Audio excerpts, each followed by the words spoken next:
Well, happy weekend. Hopefully you guys are having a good day out there. And as always, if you are not having a good day, I hope that it gets better soon. We have a guest appearance today. We are joined by the incredible Dr. Mason Zhang. Hey, I'm Mason. Thanks for the intro. Oh yeah, I'm so excited to have you on this episode today because you're kind of something of an inspirational icon yourself right now. So I've known you for a few years now, and I do just want to say right off the bat, it has been really amazing to see you start off brand new in the military and just kind of transform into, honestly, a very motivational leader. And you know me, I do not say that lightly about anybody. So when I say it, I do mean it. Because I've seen a lot of officers come and go in the pharmacy, and especially at a busy base like Travis, you really see who are the good ones and then who are the great ones, and you've definitely stood out as a great one. So every pharmacy section I've seen you put in, every leadership role, you've just kind of excelled at all of them and done great. So yeah, it's been really cool to see you grow. You were also just featured on the Travis Air Force Base website and their social media page. So I read your story and you are like the reincarnate of Simu Liu. So I did not know all of your backstory. That was pretty cool to hear. And so once I read that, I was like, oh yeah, we definitely got to get him on the podcast soon. Yeah, well, I do appreciate it. It means a lot coming from someone like you, Maggie, who's extremely high motivated, someone who I look up to a lot too, and who motivates me to become a better leader. Oh, thanks. Do you want to give a quick synopsis of your parents' backstory that you had highlighted in the article? Yeah, absolutely. So, my parents came from China. My story starts with my father. He grew up during the Cultural Revolution in China. So during that Cultural Revolution, he started off in a very wealthy family. His father, my grandfather, worked he was a civil engineer for the Nationalist Party of China. So he was building bridges, building roads, going all throughout China. And for the first 10 years or so of my dad's life, he lived a very affluent life. He was very comfortable. And after the Cultural Revolution, after the Communist Revolution, Mao Zedong, the communist leader of China, took over, and the Nationalist Party was kind of getting pushed out of China. And as a result, they wanted to equalize the playing field, and that really meant bringing the bar down. And as a result, people of education, people of power, people of money, they were kind of pushed out. So my grandfather, his family, my father's family, unfortunately fell into that. And during one day known as Red Autumn, I know there's a show on Netflix that really popularized the Cultural Revolution, the three-body problem. But during one day, essentially, the Communist Party flipped the switch and pushed out all these high-ranking leaders, and they pushed out one way or another. And as a result, my grandfather was killed in that one day. And my father watched this, right? He watched this from the beginning to the end, right? He grew up in the heart of the Cultural Revolution, and he didn't see it as just, and to have his father, losing his father to the Cultural Revolution and seeing his freedoms being taken away, that didn't really sit well with him. Mm-hmm. And shortly afterwards, he made it to America, and from a very early age, he instilled in me the values of freedom, right? For someone who had freedom taken away from him, it really meant a lot more to him. Every little thing. And he instilled the values of freedom, the values of hard work, and work ethic. And so after a couple of years, he brought my mom over. They worked pretty hard. They started saving every penny they had, and they eventually opened up a Chinese restaurant in a small little town called North Plains, Oregon. Shout out to North Plains. I'm sure all 10 of you guys are out there listening. But North Plains is a farm town, and we were the only Asian family in that town. And so my dad, who spoke very limited English at that time, he was trying to self-learn through books, through taste, but eventually the barriers of not knowing the language and trying to start business in America proved to be insurmountable, and he just couldn't make it by. And so the restaurant shut down. It was me and my sister. We kind of grew up in the restaurant and watched our parents work. 360 days a year. The only days they took off were around the Christmas and Thanksgiving time frame. But other than that, they worked every single day, just in the hopes of a brighter future for me and my sister. And so it kind of instilled into us, whether it was directly by telling us to go to school and them sacrificing their time to take us to school, or indirectly by just working hard and showing us the values that come from hard work. That's kind of where I learned, how to approach my leadership style and how to approach becoming a good worker overall.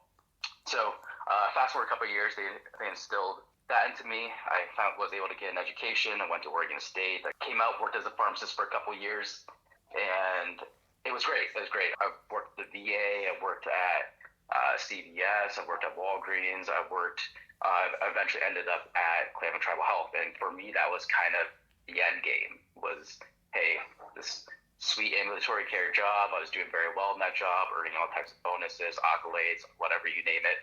I was hitting all the metrics by really living up to those values that my parents had instilled in me by working hard. And I was achieving all these things by working hard.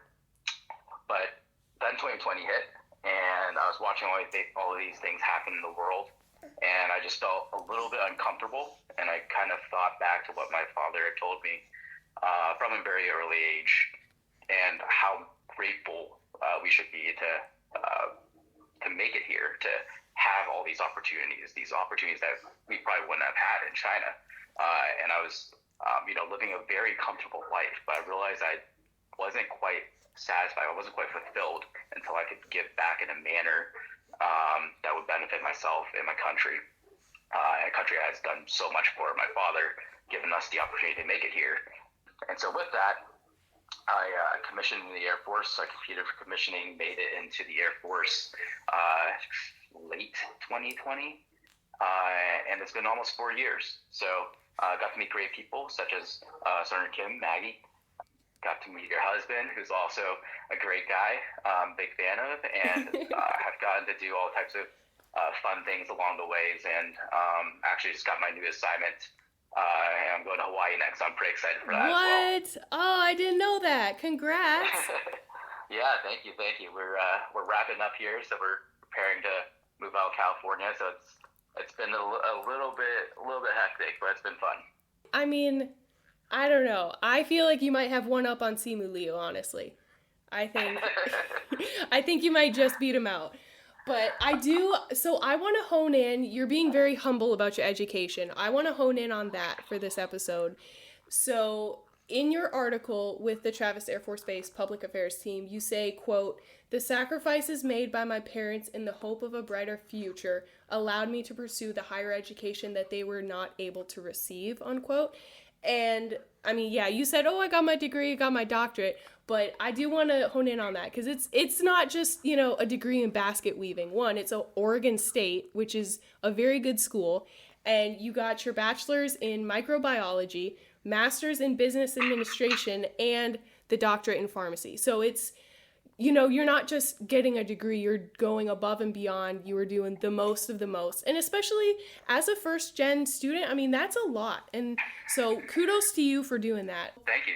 Yeah, of course. I mean, you deserve it. But yeah. I really wanted to get your take on this episode because this is something that possibly could have been pretty relatable to you. So I sent you that video on Instagram. And basically, it's Kenny Zhu, which, correct my pronunciation, that's how you pronounce it, right? Was it really? I've been practicing. Yeah. I really was. But, okay, so essentially, there's this news clip, and Kenny Zhu is talking about Harvard's admissions policy discriminating against Asian Americans. And he says if Harvard accepted students based solely on merit, the student population would be around 43% Asians as compared to the current stats of only about 20%. And so I looked into this guy a little bit because he came right out the gate. He came off kind of spicy. And I mean, he's got a crazy story too. So he's only 27. He's already ran for Congress. president of a nonprofit organization called Color Us United. He's the lead insider on the Harvard Students for Fair Admissions versus Harvard case, which we'll talk a lot about. He's already published 2 books, writes for several high-profile newspapers, etc., etc. The list goes on. And interestingly enough, he rallies against critical race theory, which I thought was kind of interesting considering his background and the mission that he's trying to accomplish. And in the video, he talks extensively about Asians scoring drastically higher on standardized tests, how they traditionally have 2-parent households, they instill more values in the kids, yada, yada, yada. And for me, in my perspective, the key takeaway from the whole interview boils down to the discussion of whether schools should promote racial diversity or not, also known in the legal world as affirmative action. And so I want to get your take on this. Obviously, it's not this clear-cut and simple, but point blank, if you have 2 qualified, keyword is qualified here, if you have 2 qualified candidates for a school, one is white, one is not, point blank. If the current environment of that school is predominantly white, should that school choose the minority applicant with the intent to diversify the environment? And I want to get your take on that, what you think. So if I were to answer it with the background of the article, I mean, no, I guess no, but without the background of the article, yeah, I think I might. I mean, that's where I am too. And this is where it gets kind of tricky, in that it's, I think it's a really good conversation, because do I love the idea of race and ethnicity being a deciding factor? No, of course not. And you and I have talked about this previously. I wish we could just remove the ethnicity checkbox from everything. To me, best case scenario in a perfect world, we don't need that. My thing, especially when I first, my gut reaction to this video, which I'll post so y'all can see it too, my gut reaction before I did a lot of research on this was yes, a gray yes, because, again, do I love it? No, but do I love the alternative less? And that's where it gets kind of gray, because I think for me, I don't know if I trust the system enough to be fair if it was removed. And I think that's my biggest concern and my biggest worry, is that the unconscious bias will still be present. It'll still be there. And I think the systemic racisms of writing styles, I mean, you know me, I'm an English major, so that's what I hone in on. I think I think it's still a little bit too deeply embedded in our society. And so that's what my main worry and my main concern is. It seems like a really dangerous game to play, to revert back to pre-DE&I days. But we're going to dive very deeply into this, because there are a lot of layers to this, right? I think there's a lot of avenues that we can discuss with this. But yeah, I wanted to get your take, because I mean, shoot, you're Asian American. You could have easily fallen into that statistic if you had applied even to Oregon State before affirmative action was removed.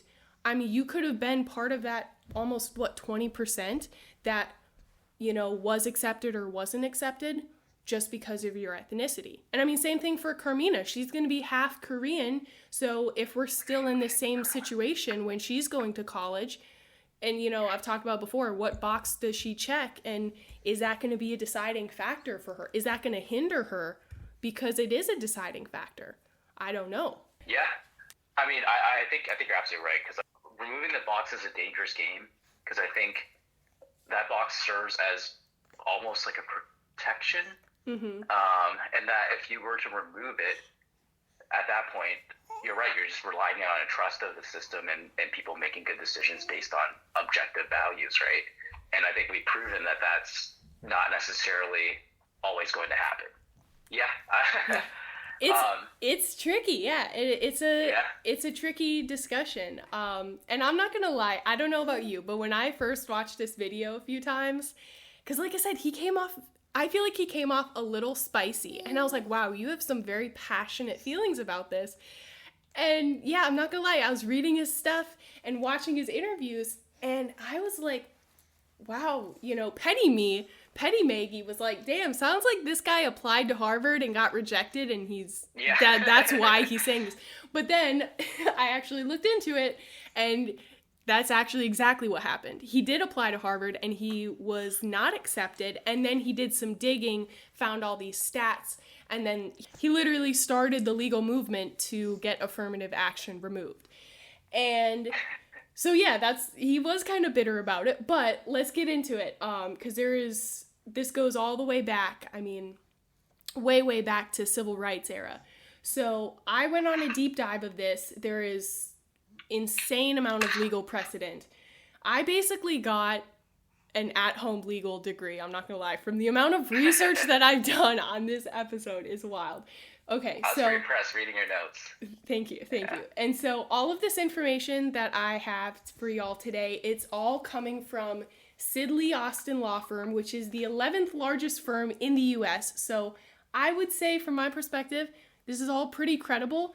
And I also called in a favor to one of my old coworkers that got out of the Army, and then he went on to become a lawyer, and he's now a litigation attorney. And I was like, hey, back me up here, give me a little Constitution Law 101 class, make sure I'm saying all the right stuff. But yeah, so here's the backstory. The U.S. Supreme Court officially, I didn't even know this, which is a little embarrassing, but they did actually officially end affirmative action in higher education in 2023. So it's officially illegal. And I know what you're thinking, like, hey, I just applied for a school or whatever. It still had me check the ethnicity boxes. And I asked my lawyer friend about that, and he said some gray lawyer answer about those survey answers don't go to the hiring committee, they go to a different section, and then that gets filed away for their legal team, yada yada yada. So honestly, I feel like there's still probably some loopholes where it could be taken into consideration. But then also, I mean, if you're looking at the name of the applicant, sometimes that gives away their ethnicity too, pretty blatantly. So right. It's definitely not a perfect system, but legally, affirmative action in higher education is no more. In a 6-3 vote, the court held that Harvard's admissions program, which account for race at various stages in the process, violate the Equal Protection Clause of the 14th Amendment in the United States Constitution. Back in the post-Civil War era in America, we were obviously segregated at every level, right? And Brown versus Board of Education, 1954, said basically, this is not cool, we don't like this, and it violates the Equal Protection Clause. Since then, the court has held that for a race-based classification to survive constitutional challenge, it must pass, quote, strict scrutiny, which that's a key term there, and it must consider whether the government's interest in using race is compelling and whether the law is narrowly tailored, i.e. necessary to achieve that interest. Now, my lawyer friend explained that to me because I was like, oh, strict scrutiny, yeah, sure. It means it's strict. No, that's actually a level of judicial review that it has to go over. And so different categories require different levels of review. Race specifically requires a strict one, which is the highest level of scrutiny possible and the highest level of review that the courts will actually look at. Now, in 2003, Grutter versus Bollinger was essentially the legal start of affirmative action. So the court found that the, quote, educational benefits that stem from a diverse student body are a compelling state interest, but that a school could not establish racial quotas, insulate members of certain races from the normal admission processes, or otherwise seek to admit a specific percentage of a racial group simply because of its race. Moreover, Grutter held that race-based action should not involve illegitimate stereotyping or be used as a negative factor to disadvantage racial groups that were not the beneficiaries of the race-based preference. In the instant decision, the court emphasized that Grutter imposed a limit on race-based admissions programs. Specifically, Grutter reasoned that racial preferences would no longer be necessary and hence constitutional within 25 years of the decision, which, if you do the quick math, that is the year 2028. Addressing Grutter's so-called sunset provisions, the court observed that 20 years later, no end is in sight. But the use of race in admissions programs, quote, at some point must end, unquote. So now, fast forward to 2023, and applying these same principles to Harvard's admissions programs, the court determined that it was in fact unlawful under the Equal Protection Clause. And so right there, I think that says a lot about our society in not a good way. And two, I think it does highlight all the progress that we have made. I think it highlights that we still haven't made enough progress in this realm because, I mean, imagine that. They make this law at the federal level and they say, hey, let's try to do a little bit of active equity in the educational realm just to get us going, to get the ball rolling, and 25 years from now, we'll all be happy, we'll all be viewed as equal, and then we won't have to worry about it anymore. 25 years later, basically, and we're still in the same spot, and we still have to worry about, hey, can we trust a hiring committee? Can we trust an admissions board literally to not be racist, basically? I was just surprised that they put a time frame to it, and it's a very fair time frame, if not a little bit generous, 25 years to implement this. And yeah, as you said, it's been almost that, and here we are. So yeah, and my lawyer friend also kind of explained a little bit more detail on that whole, does this help the nation, essentially, that specific verbiage where it's under strict scrutiny and it has to be whether the government's interest is compelling. Again, that's apparently that's a very important keyword in the legal realm, is compelling. And then also the law has to be narrowly tailored. So the way my lawyer friend explained that to me is compelling, it has to obviously be legitimate. There has to be a specific reason for it. And the schools have to provide essentially very clear-cut goals that they have in mind, and then they have to be extremely, extremely explicit in how doing affirmative action and strategically selecting their applicants based on their ethnicity, how that will help further those goals that they listed. And the goals that Harvard listed were not awesome. One of them that they had was, quote, training future leaders in the public and private sectors and producing new knowledge stemming from diverse outlooks. And that sounds okay, right? But the court said, no, that's not sufficiently coherent for purposes of strict scrutiny. And additionally, I do love this part because I never thought of it this way. But the court found that, quote, the schools engaged in the stereotype that persons of a given race all think alike, essentially treated the race of some applicants as a negative factor in their applications. And so the court also noted, however, that nothing in the opinion should be construed as prohibiting universities from considering an applicant's discussion of how race affected his or her life, be it through discrimination, inspiration, or otherwise.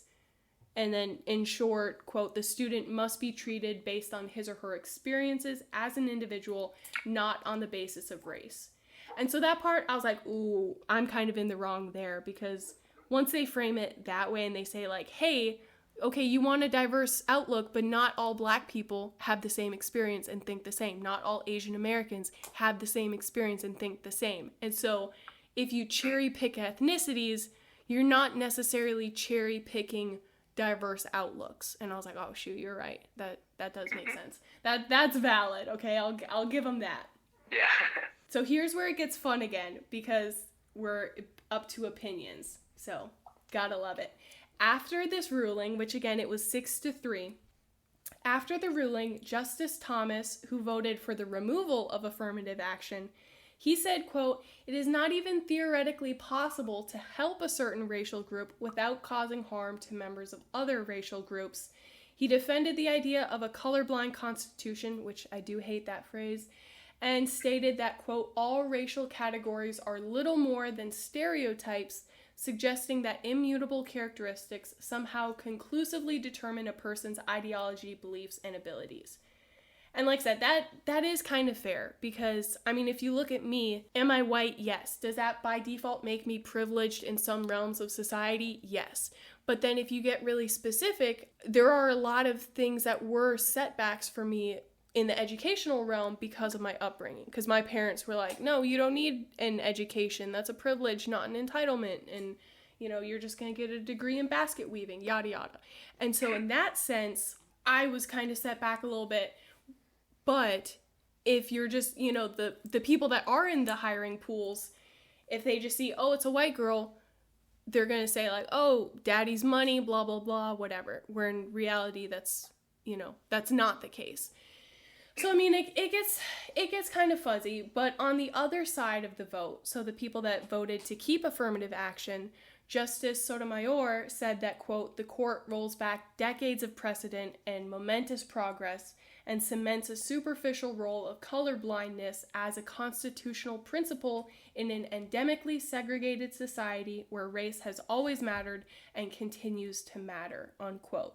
Justice Sotomayor also stated that the Equal Protection Clause of the 14th Amendment, quote, enshrines a guarantee of racial equity, and that the court's opinion is not grounded in law or fact and contravenes the vision of equality embodied in the 14th Amendment. She did go on to implore universities to continue to use all available tools to meet society's needs for diversity in education, unquote. So it is a lot to unpack, I think, on both sides. I think, or at least I'd like to hope, that we're all aiming for the same end goal. It's just, you know, which road is better to get us there. Yeah, I totally agree. Yeah, I think we need to be cognizant of what the end goal here is, right? If we're shooting for bringing in diverse opinions and experiences, sure, considering a different race might bring that and will probably give you the best shot. But if we're shooting for that, should we be asking different questions to get there as opposed to just targeting race as a question? And the same goes to what you touched upon again. Just because someone is a different race doesn't mean that their experiences as an individual necessarily differs from someone. And yes, we all have different upbringings. Yes, we all have different backgrounds. Yeah, I think how we get there, it's not necessarily great and might take changing what we're asking and maybe not focusing on things such as race as heavily. Yeah. And I mean, you know me, I'm a fixer, right? Like I see a problem and I'm always stuck on how I can fix it or change it or resolve it. And so, yeah, I think big picture, ultimate goal here is everyone should have an opportunity to get a higher education if they want it.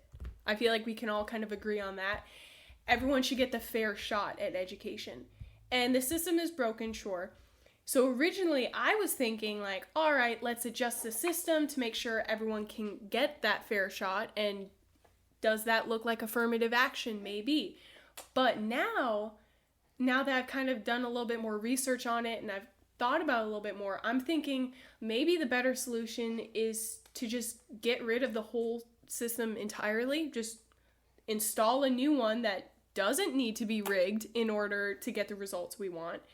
And, you know, higher level academia, they are notorious for just being a lot of stubborn old heads with outdated thinking patterns.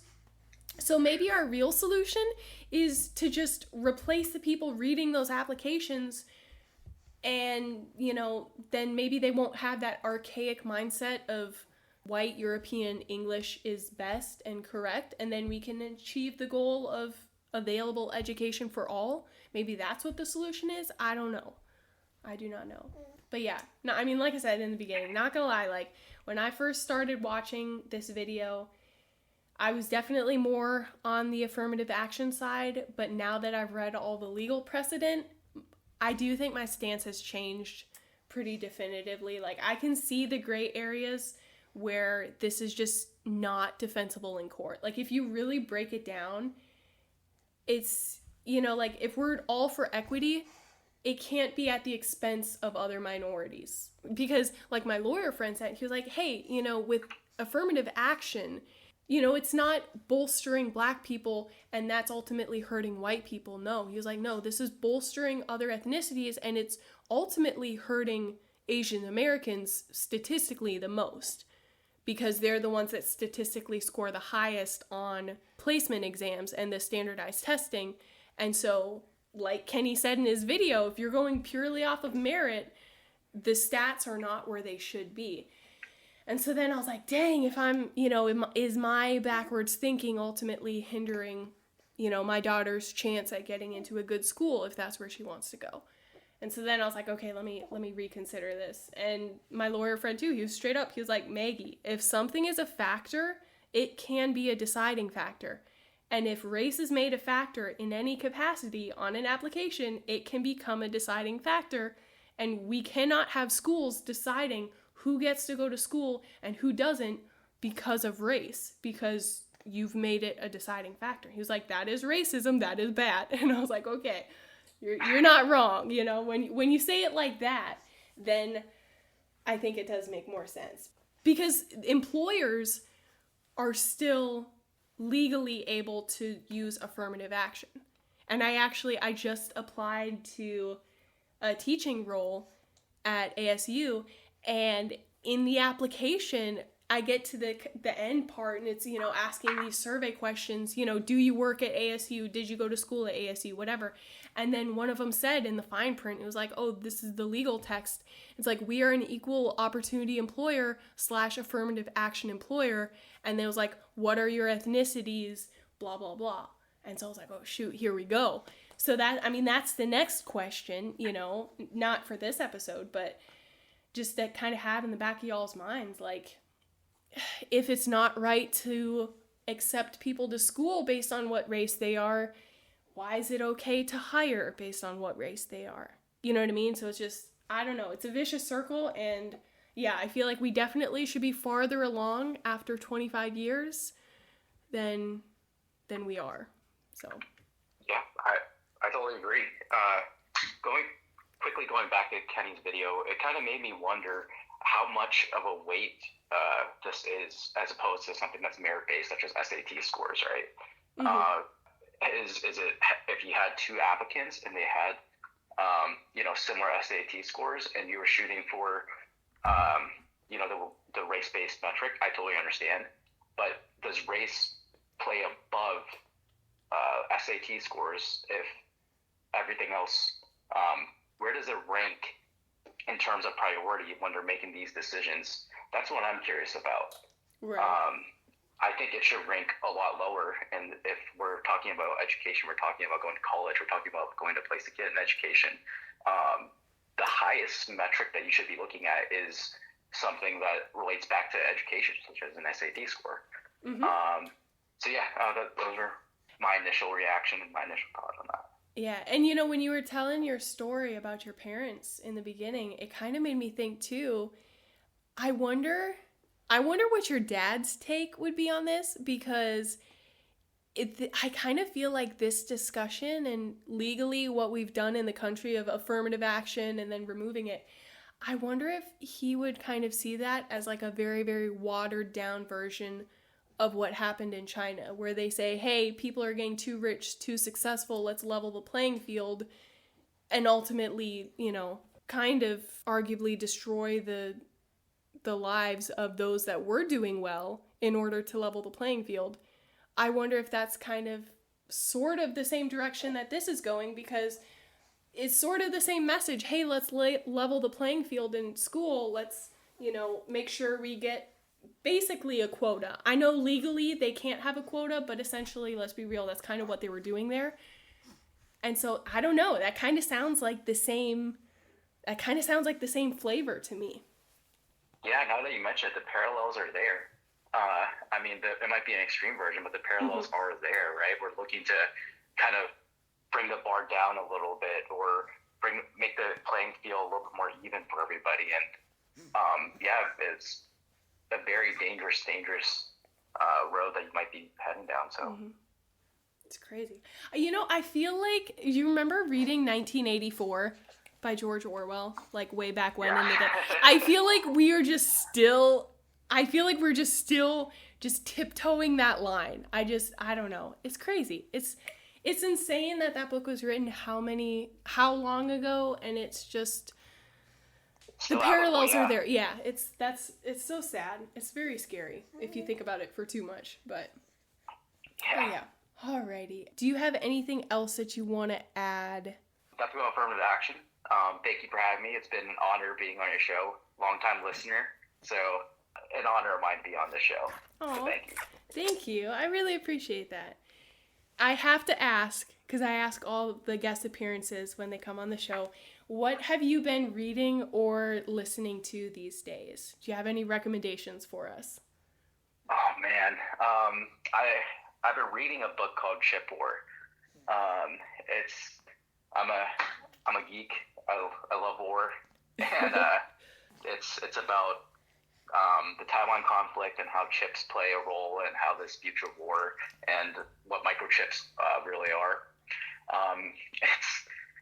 It's not necessarily the most fun read. I wouldn't recommend it if you weren't curious about that realm, but a good read if you want a good synopsis of what's going on in the world in terms of microchips and what we're doing. In terms of fun reads, I revisited a book recently from my younger days called House of the Scorpion. It's a sci-fi book. Very interesting book. Very, very interesting book about what it would be like if we had infinite life, if we essentially didn't have expiration date and if we could live forever. So, pretty good book. Dang, that sounds good. Okay, I will link it in the episode details. Thank you so much for joining us today. I had a blast. Hopefully you had fun as well. And I'm really glad that I was able to get your take on affirmative action and some of these topics. So that is it for me. As always, make good choices, be a decent human being, take care of each other, go to higher level education if you would like to, and hopefully you do not get hit with any sort of negative affirmative actions. And yeah, I will catch y'all next time. Okay, bye.